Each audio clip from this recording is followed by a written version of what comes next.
বন্ধুরা, রান্নাঘরে চলে এসেছি। আজ বানাবো চিংড়ি মাছ আলু দিয়ে ডালনা। দেখো, আমি 6 পিস মাছ নিয়ে নিয়েছি আর মশলা টশলা এখানে নিয়ে নিয়েছি। কড়াইতে তেল দিয়ে দিয়েছি, মাছগুলো ভেজে নেব। মাছগুলো ভাজা হয়ে গেছে।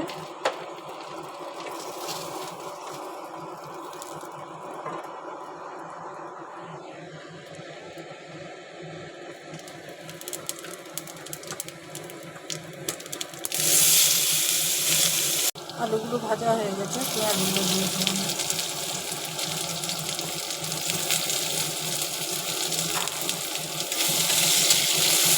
দেখো, সব মশলাগুলো করে গেছি, নুন, হলুদ, জিরে, লঙ্কার গুঁড়ো, আদা, রসুন, টমেটো।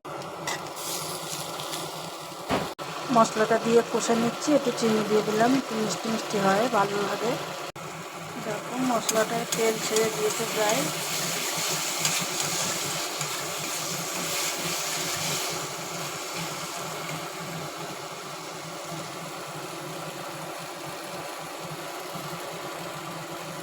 চিংড়ি মাছ কিন্তু এইভাবে রান্না করলে খুবই ভালো লাগে খেতে।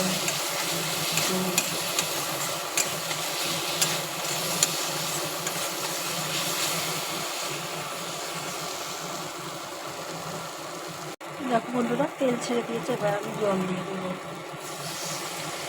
অল্পই জল দেবো, এটা মাখা মাখা হবে। আমার চিংড়ি মাছের ডালনা হয়ে গেছে। কেমন লাগছে দেখো বন্ধুরা, রঙটা কেমন হয়েছে, সুন্দর হয়েছে না? তার সাথে দেখো, গরম গরম ভাত হয়ে গেছে।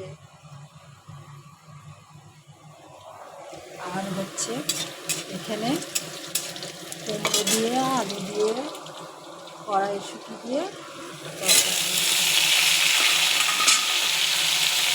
আজকের মেনু তোমাদের সাথে শেয়ার করলাম, আজকের মেনু। তাহলে বন্ধুরা, আমার এই ভিডিওটা কেমন লাগলো কমেন্ট করবে, শেয়ার করবে, আর এই পেজটাকে ফলো করে দিও। আর ইউটিউব থেকে দেখলে সাবস্ক্রাইব করে দিও। এরকম ঝোল হয়েছে, দেখেছো? একদম গাঢ় ঝোল। এইসব মাছে এরকমভাবেই খেতে হয়। কালারটা দেখো।